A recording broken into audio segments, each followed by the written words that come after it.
बरसात से मुलाकात यूं ही नहीं होती, धरती को भी धूप में जलना पड़ता है। शोहरत के शिखर पर चढ़ने के लिए घुटनों के बल भी चलना पड़ता है, घुटनों के बल भी चलना पड़ता है। आजच्या या विशेष भागामध्ये आपण चर्चा करणार आहोत डॉक्टर इम्रान शेख यांच्यासोबत, जे की एक प्रसिद्ध डॉक्टर आहेत आणि अगदी सर्वसामान्य कुटुंबातून ते येतात आणि मागच्या निवडणुकीत त्यांनी निवडणूक लढवली होती मुकुंदनगर प्रभागातून आणि यंदा पुन्हा ते निवडणुकीला सामोरे जाणार आहेत। त्यांच्या पत्नी मागच्या निवडणुकीत होत्या, 2213 मतं त्यांना मिळाली होती। डॉक्टर साहेब, खूप खूप स्वागत आहे। आपल्या निवडणुकीच्या पार्श्वभूमीवर आपण एक स्पेशल पॉडकास्ट करतोय। कसं पाहता एकंदरीत जी तुमची जर्नी आहे, मला ते जाणून घ्यायला आवडेल।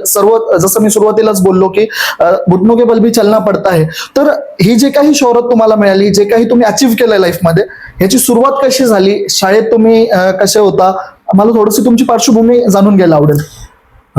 सबिल सर, माझे वडील एक पोलीस हवालदार व्यक्ती आणि नगरला त्यांचं ड्युटी झाली, तर नगरला असताना दुसरीपर्यंत मी नगरला शिक्षण केलं। त्यानंतर पुढच्या शिक्षणासाठी पोलिसांच्या बदल्या असतात 5-5 वर्षाला वगैरे, तर महात्मा गांधी विद्यालय कर्जत त्या ठिकाणी त्यांची बदली झाली। त्यावेळेस महात्मा गांधी विद्यालय शिक्षण संस्थेची एक उत्तम शाळा आहे, त्या ठिकाणी माझं शिक्षण झालं 7वी पर्यंत।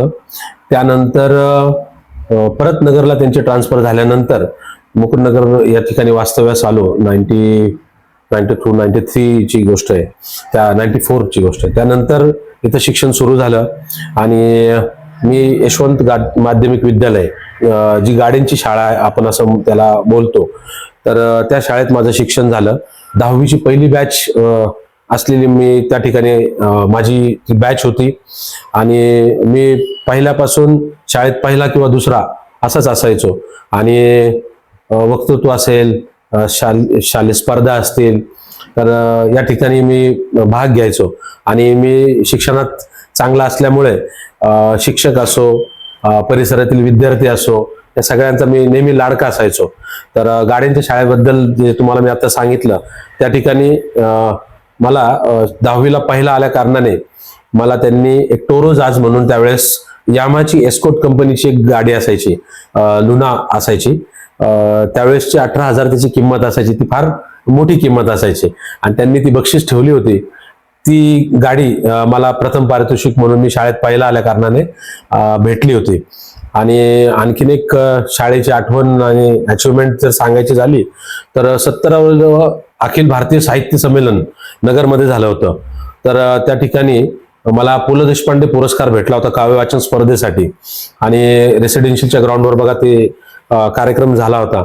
डॉक्टर श्रीराम लागू, गुलजार, नाना पाटेकर यांच्या हस्ते यशवंतराव गडाख त्याचे स्वागत उत्सुक होते।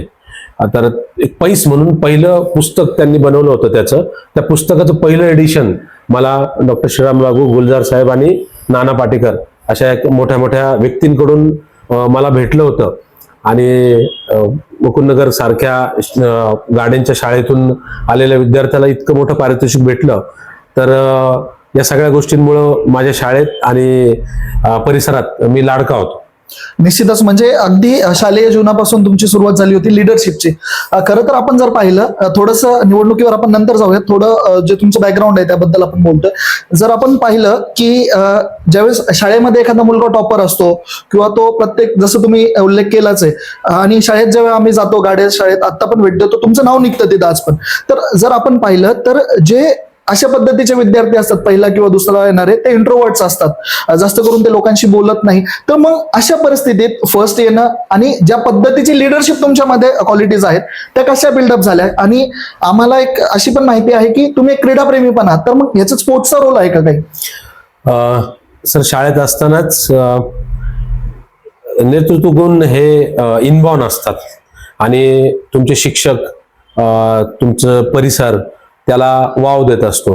खेळ असो, शिक्षण असो, यामध्ये आणि गरिबीतून, हालाकीच्या परिस्थितीतून माणूस ज्यावेळेस लढत येतो, तर त्यावेळेस शिक्षण घेताना, सगळ्या गोष्टी करत असताना तर नेतृत्व गुण आपोआप डेव्हलप होत असतं। आणि विशेष करून तुम्ही बोललात की खेळाची आवड असल्या कारणाने क्रिकेट असतील, फुटबॉल असतील, हे असे खेळ आहेत तिथं संघ भावना असते, म्हणजे तिथं टीम लागते। कुठलंही काम करण्यासाठी एकटा, म्हणजे संघ जिंकायचा असेल तर तुम्हाला एकट्याला चांगलं खेळून नाही चालत, तुम्हाला सगळ्या संघाची गरज लागते।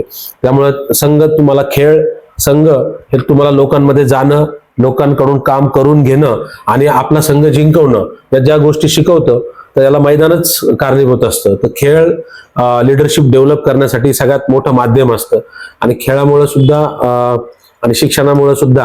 आणि शिक्षण अशी गोष्ट आहे की आपण म्हणतोच ना की वाघिणीचं दूध आहे, जो वाघिणीचं दूध हे शिक्षणाचं पिला तो गुरगुरल्याशिवाय राहत नाही. आणि शिक्षण माणसाला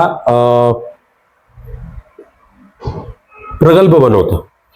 शिक्षणामुळेच माणूस प्रगल्भ बनतो. त्याला खरं काय, चांगलं काय, वाईट काय याची परिभाषा कळते. त्यामुळे शिक्षण तुम्हाला प्रगल्भता येतेच आणि शिक्षणाने प्रगल्भता आली की तुम्हाला चांगल्या वाईटची काय म्हणतात नजर येऊन जाते. निश्चितच ज्या पद्धतीने आपण शिक्षणाबद्दल बोलतोय, डॉक्टर APJ अब्दुल कलाम म्हणतात की education is most powerful weapon which can be use for the making a change in the society. Yes. तर आता आपण आगामी महानगरपालिका निवडणुकीमध्ये मुकुंदनगरचं प्रतिनिधित्व करणार आहात. मला एक छान वाटतंय तुमच्याशी बोलून की आपण सुशिक्षित उमेदवार, मुकुंदनगरचं एक सुशिक्षित नेतृत्व म्हणून मी तुमच्याकडे पाहतो. तर मुकुंदनगरमध्ये कशा पद्धतीचा चेंज आला पाहिजे असं आपल्याला वाटतं? हे पहा की इलेक्शन, राजकारण हा जो विषय आहे, हा विषय आणि परिवर्तन हा निसर्गाचा नियम आहे. आणि मी तुम्हाला जसं बोललो की मला अभिमान आहे की आय एम फ्रॉम मुकुंदनगर. मी एक नगरकर असण्याच्या आधी मी एक मुकुंदनगरकर आहे आणि माझं शिक्षण तिथं झालंय, माझं बालपण तिथं गेलंय. मी तिथं माझे सवंगडी, खेळणं, बागडणं, सुख दुःख सगळ्या गोष्टी तिथं पाहिल्यात. तर मला असं वाटतं की आपलं घर छपराचं का असाना, तर त्याचा तुम्हाला अभिमान पाहिजे. तर आमचं मुकुंदनगर जसं आहे त्याचा आम्हाला सार्थ अभिमान आहे. आणि आपलं घर कसं चांगलं होईल, आपल्या घरात कसं परिवर्तन येईल, आपलं घर कसं मोठं होईल, कसं नावाजलं जाईल याचा प्रयत्न प्रत्येक व्यक्ती करत असतो.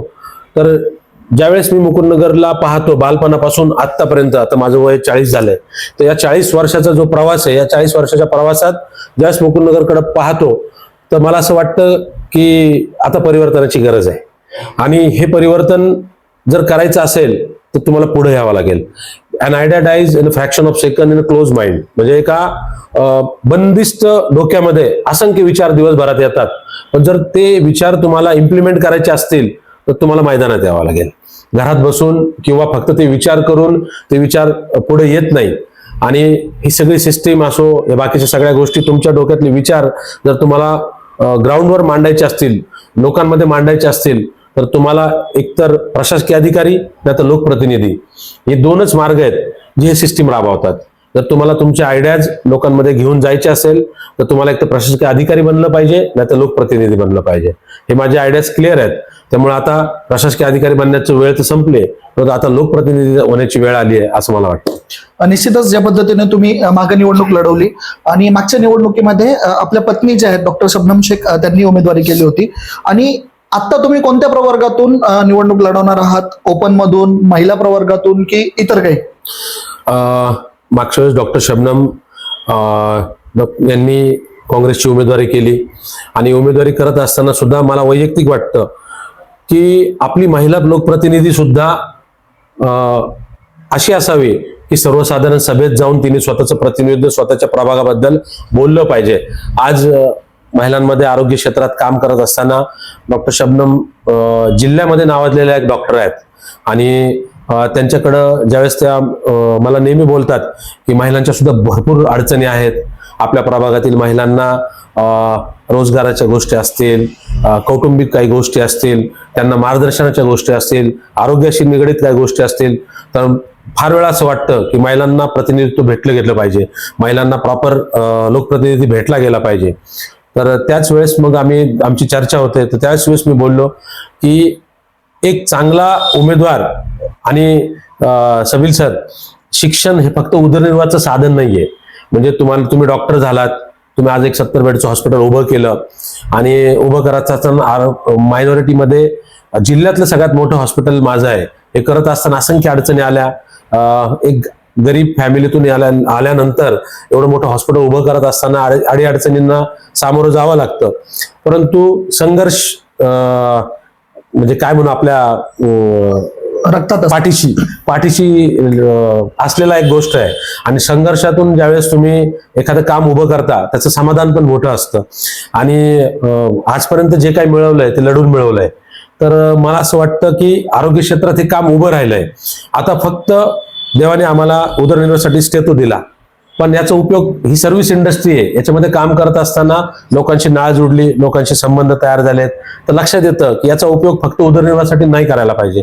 याचा उपयोग आता भरपूर काही गोष्टी आहेत. तुम्ही शिक्षण तुम्हाला देवाने दिले ना, इल्म अगर तुमको मिला है तो उसका मकसद सिर्फ खुद के लिए जीना नहीं है, इल्म तुमको औरों के लिए जीना सिखाता है.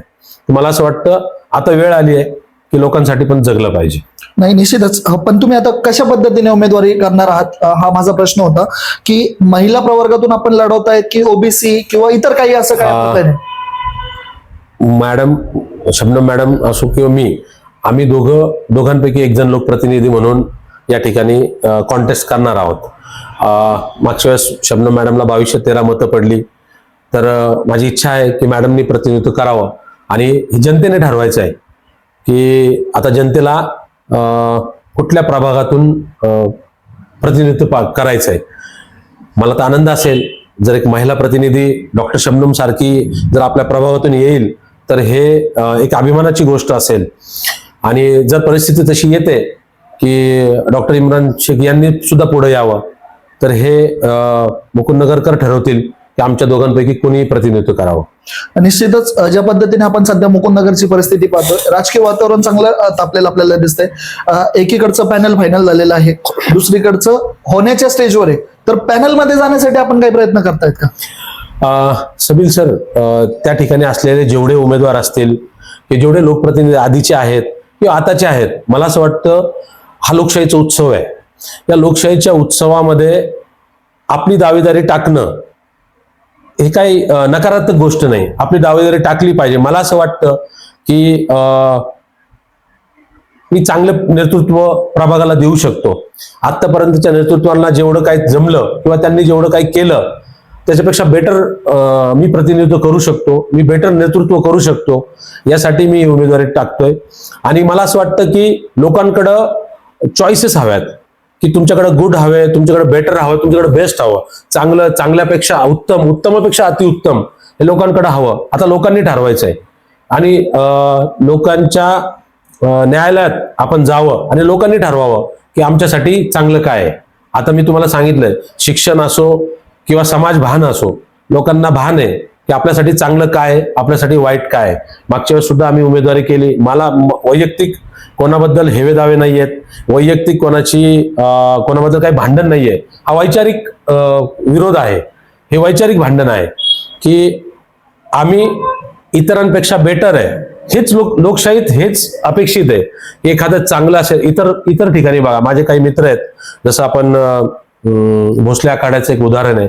माझे काही मित्र मला नेहमी बोलतात, आम्हाला असं असतं की भगवान फुलसौंदर एक उमेदवार असतील आणि गणेश भोसले एक उमेदवार असतील, तर आम्ही प्रार्थना करतो देवाला की हे दोघं एका गटात येऊ नये. आमची अपेक्षा असते वेगवेगळ्या गटातून लढावे, जेणेकरून आम्ही हे दोन्ही चांगले उमेदवार निवडून देऊ. तर म्हणायचा उद्देश काय आहे की लोकांकडे ऑप्शन्स पाहिजेत. म्हणून तर आपल्याला परिवर्तन आणायचंय. म्हणून आपल्याकडे ऑप्शन लोकांना आपण द्यायचं. मागच्या वेळेस पण आपण द्यायचा प्रयत्न केला. 2200 लोकांनी भरभरून प्रेम केलं, परंतु त्यांना वाटलं की इतरांना संधी द्यावी, त्यांनी संधी दिली. ती गोष्ट आम्ही मान्य केली. त्या उमेदवाराच्या सत्कार समारंभाला दुसऱ्या दिवशी मी तिथं उपस्थित होतो की जो जिता वो सिकंदर. लोकांनी दिलेला कौल आपण मान्य केला. यावेळेस पण मी जनतेच्या न्यायालयात जाणार आहे आणि लोकांना त्यांचा निर्णय जो योग्य होता की अयोग्य त्यांनी ठरवायचा आहे. निश्चितच. म्हणजे आपण पॅनलमध्ये जाण्याचा प्रयत्न करणारच आहात 100%. आणि जर पॅनलमध्ये घेतलं गेलं नाही तर मग त्याच्या पुढचा काय मार्ग? पॅनलमध्ये जाण्याच्या पेक्षा माझं काय म्हणणं आहे की मी प्रतिनिधित्व करणार आहे. जर पॅनलवाल्यांना वाटत असेल की हे चांगले उमेदवार आहे, असे उमेदवार मुकुंद नगरकडून प्रतिनिधित्व करावं, पॅनल कोण ठरवतं सबील सर?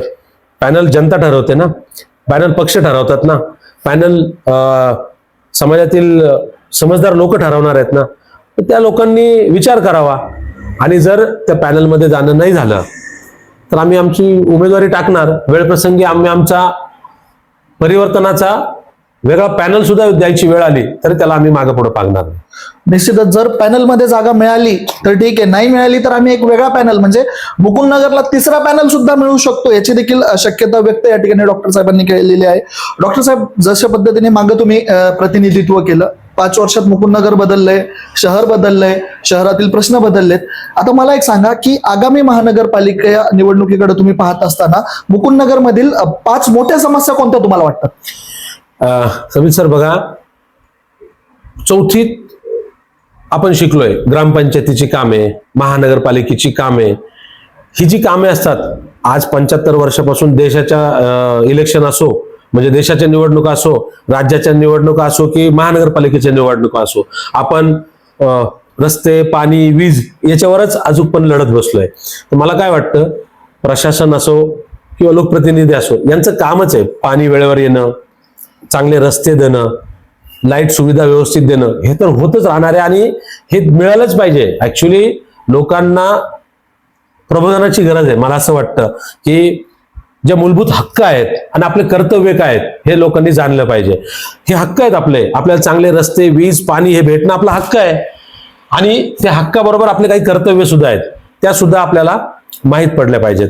मला असं वाटतं मुकुंदनगरमध्ये ज्या प्रकारे सामान्य नगर शहरामध्ये जे प्रश्न आहेत ते प्रश्न तर आहेतच आहेत, पण याच्यापेक्षाही वेगवेगळे मोठे मोठे प्रश्न सुद्धा आहेत. जसे मूलभूत प्रश्न जे तुम्ही बोललात, रस्ते, पाणी, वीज, याच्या समस्या तिथं आहेतच.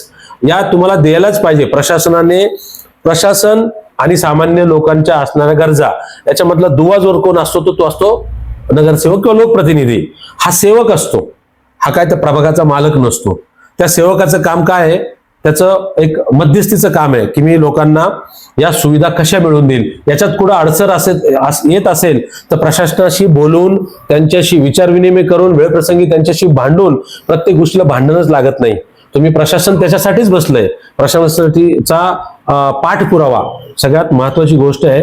या गोष्टींना एक लोकप्रतिनिधीने काय दिलं पाहिजे, पाठपुरावा. मग पाठपुरावासाठी त्याला काय लागतो, अभ्यास लागतो की एखादी अडचण आहे ती अडचण कुठं सॉल्व्ह होणार आहे. जर पाणी पुरवठ्याची अडचण आपण सामान्य प्रशासनात जाऊन बोलू तर त्याला अर्थ नाही. तुम्हाला महापालिकेचा अभ्यास, तुम्हाला प्रभागांचा अभ्यास, तुम्हाला समित्यांचा अभ्यास. ऍक्च्युली काय आहे की कुठल्याही गोष्टीचं तुम्हाला निराकरण करायचं असेल तर त्याच्यासाठी आधी काय लागतो, अभ्यास. जर तुम्हाला समस्या कळली, त्याचा अभ्यास झाला तर तुम्ही त्याच्यावर सोल्युशन देऊ शकता. तर ह्या बेसिक ज्या गोष्टी आहेत त्याची तर वानवा आहेच आहे, पण त्याच्यापेक्षाही जीवनमान बदलत चाललंय. आज मैदानं असतील, उद्यानं असतील, व्यायामशाळा असतील, तुमचं त्याच्यानंतर प्रबोधनाच्या गोष्टी असतील, विरंगुळ्याच्या गोष्टी असतील, भरपूर काही गोष्टींची माझ्या प्रभागाला गरज आहे. आणि ज्यावेळेस आम्ही समाजाबरोबर मांडू त्यावेळेस आम्ही सांगणारच आहेत की आमचे विचार, आमचे विजन काय आहे. निश्चितच ज्या पद्धतीने आपण चर्चा करतोय, आपण ज्यावेळेस तुमच्याशी आम्ही बोलतो, ज्यावेळेस आमच्यासारखे पत्रकारिता करत असताना, समाजात वावरत असताना, तुमच्यासारख्या नेतृत्वाशी किंवा तुमच्यासारख्या व्यक्तिमत्वाशी ज्यावेळेस आम्ही बोलतो त्यावेळेस आम्हाला असं वाटतं की मुकुंदनगरमध्ये सगळं छान आहे, सुशिक्षित लोक आहेत.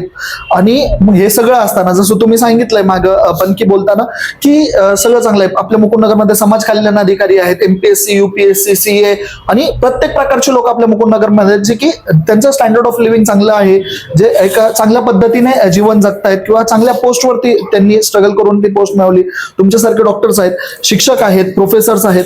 तर मग हे सगळं असताना कुठेतरी मुकुंदनगरकडे पाहण्याचा जो समाजाचा दृष्टिकोन आहे, ह्याला नेमकं कोण जबाबदार आहे, मुकुंदनगरची प्रतिमा कोण मलिन करताय, याला कुठेतरी लॅक ऑफ लिडरशिप जबाबदार आहे का, की काय नेमकं याला जबाबदार ठरतंय? सर काय आहे की प्रत्येक सामान्य परिसराप्रमाणे मुकुंदनगर सुद्धा एक सामान्य परिसर आहे. या ठिकाणी 90% समाज, 90% लोक चांगली सुशिक्षित, आपला उदरनिर्वाह करणारी, कष्टाने कमावणारी, आपल्या मुलाबाळांना, आपल्या काय म्हणू बालगोपाळांचं भविष्य कसं चांगलं होईल याचा विचार करणारी आणि गुण्यागोविंदाने राहणारी लोक तिथं आहेत. माझं बालपण तिथं गेलंय, माझं घर आहे ते, त्यामुळे मला माहित आहे, त्या माझ्या घरातल्या उणिवा पण माहित आहेत आणि माझ्या घरातल्या असणाऱ्या चांगुलपणा पण मला माहित आहे. तर तुम्हाला मी सांगू इच्छितो की माणूस तोच जिवंत ज्याच्या जाणीवा जिवंत. बरोबर. जर एखाद्या माणसाची जाणीव जिवंत असेल की हे चांगलं, हे वाईट, हे खराब, हे कसं आहे, तर तो माणूस खरा जिवंत आहे. तर मुकुंदनगरमध्ये अत्यंत चांगले प्राध्यापक असतील, डॉक्टर्स असतील, लॉयर्स असतील, व्यावसायिक असतील, इंजिनियर्स असतील, ठेकेदार असतील, उत्तम प्रकारे स्वतःचं कष्ट करून काम करणारे, रिक्षावाल्यापासून हातगाडीवाल्यापर्यंत सगळा समाज सगळ्या लोकांनी बनतो. फक्त सुशिक्षित लोकांनी समाज बनत नाही. समाजात सगळे घटक असतात. अशी सगळी लोक तिथं राहतात. तर मला असं वाटतं 10% खराब सगळीकडे असतं. नेगेटिव्ह एलिमेंट्स आपण ज्याला म्हणू, ते ज्याप्रमाणे इतर भागात आहेत त्याप्रमाणे मुकुंदनगर भागात पण आहेत. परंतु आम्ही असणं आणि दिसणं याच्यात कुठेतरी कमी पडतोय. म्हणजे काय, 90% जे चांगलं आहे ना ते समाजापर्यंत येत नाहीये किंवा समाज माध्यमांपर्यंत येत नाहीये. 100% याला जबाबदार तुम्हाला म्हणावंच लागेल ना. तिथले लोकप्रतिनिधी असतील, तिथलं काही म्हणजे समाजाच्या माध्यमांपर्यंत तुम्ही पोहोचू शकले नाहीत, तुमची कामं, तुमचा चांगुलपणा पोहोचू शकला नाही, याला जबाबदार फक्त काय म्हणू आपण, 1-2 लोकांना नाही म्हणता येणार ना. हेच लोकप्रतिनिधींचं काम आहे. जर तिथं चांगले लोकप्रतिनिधी येतील, चांगली लोक येतील, तर शितावून भाताची परीक्षा केली जाते. चांगली लोक आली तर तुमच्यावरून तुमच्या परिसराचं ओळख केली जाते. तर आपल्याला चांगुलपणा जो आहे तो लोकांपर्यंत पोहोचवला गेला पाहिजे. याचं मेडिएटरचं काम जे करायचंय हेच आमचं स्वतःचं काम आहे असं मला वाटतं. निश्चितच आपण चर्चा करत आहोत. आणि जसं की आपण पाहिलं, मुकुंदनगरला सध्या एक मलिन करण्याचा प्रयत्न केला जातो. कुठेतरी MD सारखे जे घातक ड्रग्ज आहेत त्याची कुठेतरी खरेदी विक्री मुकुंदनगरमध्ये होती असं काही समाज माध्यम जे आहेत सोशल मीडियावरून पसरवलं जात आहे. जर हे खरं असेल तर पोलीस याच्यावर कारवाई का करत नाही, आणि खरं नसेल तर जे अशा पद्धतीचे व्हिडिओ व्हायरल करतायत किंवा जे अशा पद्धतीचे व्हिडिओ बनवतायत ते किती जबाबदार याला आहेत? सर काय आहे की मी जसं बोललो तुम्हाला, 10% नेगेटिव्ह एलिमेंट्स सगळीकडे असतात. भारत देश असो, महाराष्ट्र असो, नगर असो किंवा परिसर असो, सगळीकडं आजचा तरुण वर्ग भरपूर ठिकाणी नशाखोरीमध्ये जातोय. सगळ्या गोष्टी तसंच त्या ठिकाणी पण काही जर अशा गोष्टी असतील किंवा जर आहेत अशा गोष्टी, तर लोकप्रतिनिधी म्हणून, प्रशासन म्हणून आपल्या सगळ्यांची जबाबदारी आहे की लोकांमध्ये प्रबोधन करावं, लोकांचं प्रबोधन करावं. त्या तरुणांना हिनवण्यापेक्षा, त्यांना बदनाम करण्यापेक्षा, त्या परिसराला बदनाम करण्यापेक्षा मला असं वाटतं की त्यांच्यासाठी व्यसनमुक्ती केंद्राची काही सोय करावी. व्यसनमुक्ती केंद्रात त्या तरुणांना घेऊन जावं. आणि प्रशासनाने, बाकीच्या लोकांनी सुद्धा ह्या गोष्टी घडू नयेत. जसं इतर ठिकाणी आमच्या जिल्ह्यात, शहरात, तसं परिसरात सुद्धा या गोष्टी घडू नये याच्यासाठी प्रयत्न करावेत. मी तुम्हाला सांगितलं ना, याच्यासाठी लागते राजकीय इच्छाशक्ती. सगळ्या गोष्टींचं मर्म कुठं आहे, तुमची इच्छाशक्ती काय आहे. जर तुमच्यात इच्छाशक्ती असेल की अरे या तरुणांना याच्यापासून लांब केलं पाहिजे, तर त्याच्यासाठी काय करावं लागेल, प्रबोधन करावं लागेल. त्या तरुणांना मी जसं बोललो ना की जसं महात्मा गांधी बोलले होते की जर समाजाचा विकास करायचा असेल तर खेड्याकडे चला, गावाकडे चला, तसं आता गरज आहे. या तरुणांचा जर विकास करायचा असेल, या तरुणांचं भविष्य चांगलं करायचं असेल तर त्यांना मैदानाकडे घेऊन चला. मग त्याच्यासाठी काय केलं पाहिजे, मैदानांची अवेलेबिलिटी केली पाहिजे. त्यासाठी स्पोर्ट्स अकॅडमी चालू केला पाहिजे. या मुलांना स्पोर्ट्स अकॅडमी, जसे आज तुमच्यासारखी लोक तिथं कराटेचे प्रशिक्षण चालवतात, सगळ्या गोष्टी, त्याच्यामध्ये छोट्या मुलांना भरती केलं पाहिजे. मोबाईल पासून मुलांना लांब नेलं पाहिजे. आणि व्हॉलीबॉलच्या स्पर्धा असतील, क्रिकेटच्या स्पर्धा असतील, खेळाच्या स्पर्धा असतील, याच्याकडे मुलांना मोटिवेट केलं पाहिजे. आणि जसं तुम्ही बोललात की एक लोकप्रतिनिधीचं काम आहे. जर प्रशासन या गोष्टी करत नसेल, पोलीस प्रशासन हे करत नसेल, तर पोलीस प्रशासनाला हाताशी धरून त्यांच्यामध्ये एक दुव्याचं काम करून त्यांना या गोष्टीसाठी भाग पाडलं पाहिजे की तुम्हाला जर इथला तरुण चांगला पाहिजे, इथला तरुणाचं भविष्य चांगलं पाहिजे, तर तुमचं हे आद्य कर्तव्य आहे की तुम्ही या ठिकाणी गस्त वाढवा, तुम्ही या ठिकाणी काम करा. महाराष्ट्राची पोलीस, नगरची पोलीस एवढी स्ट्रॉंग आहे, त्यांनी जर ठरवलं तर त्यांना हे 2 दिवस लागतील या सगळ्या गोष्टी इरेडिकेट करण्यासाठी. फक्त त्यांच्याशी काय पाहिजे, त्यांच्याशी लोकप्रतिनिधींनी जाऊन संभाषण केलं पाहिजे, संवाद केला पाहिजे की सर तुम्हाला वाटत असेल की आमचा तरुण चांगला राहिला पाहिजे, त्याच्यासाठी तुम्हाला एक काम करावं लागेल. पण मला एक बोलायचंय की मुकुंदनगर, मला अभिमान आहे मी मुकुंदनगरकर असल्याचा. तर माझं घर चांगलं आहे, तिथं माझ्या घरातली एक व्यक्ती जर खराब वागत असेल म्हणून मी माझ्या पूर्ण घराला नाव ठेवणार नाही. माझी इच्छा असेल त्या घरच्या व्यक्तीला प्रबोधन करणार, त्याला तिथून सुधारणार किंवा त्याला तिथून बाजूला करणार. परंतु मी माझ्या घराला, म्हणून आपण राहत इंदौरींचा एक शेर है कि अगर खिलाफ है जमाना तो रहने दो, ये धुआं है धुआं आसमान थोड़ी है, लगेगी आग तो आएगे कई घर जद में, या सिर्फ मेरा मकान थोडी आहे. इथं माझं एकट्याचं घर नाहीये. मुकुंदनगर हे बदनाम होणार असेल आणि कोणी इंटेन्शनली याला जर बदनाम करायला असेल तर आम्ही त्याला त्यापासून रोखू, कारण की हे आमचं घर आहे आणि आम्हाला त्याचा अभिमान आहे. निश्चितच ज्या पद्धतीने आपण चर्चा करतोय, तुमचं म्हणणं आहे की मुकुंदनगर जे 100% आहे त्यातलं 90% झाकलं जात आहे आणि जे वाईट प्रवृत्तीचं 10% आहे तेच समाजाला दाखवलं जात आहे. निश्चितच असं असू शकतं. याच्यानंतर तुम्ही म्हटलं की है खिलाफ तो रहने दो, तर जे तुमचे विरोधक आहेत आता जे निवडणुकीला सामोरे जाणार आहेत, मागे जे होते किंवा आता पुढे जे सामोरे जाणार आहेत, तर त्यांचं आव्हान वाटतं का? विरोधक पेक्षा ना तुम्ही स्पर्धक असा शब्द वापरा. ते माझेच आहेत, सगळे माझे भाऊबंद आहेत, कुणी माझे सहकारी आहेत, कुणी माझे शेजारी आहेत, कुणी माझ्या पुढचे आहेत, कुणी माझ्या मागचे आहेत. तर सगळे आपलेच आहेत, सगळे हे माझे स्पर्धक आहेत. आणि मला आव्हान कमी वाटतं, मला आव्हान लोकांसाठी वाटतं की लोकांनी निवडायचं आहे की त्यांच्यासाठी चांगलं काय, त्यांच्यासाठी वाईट काय.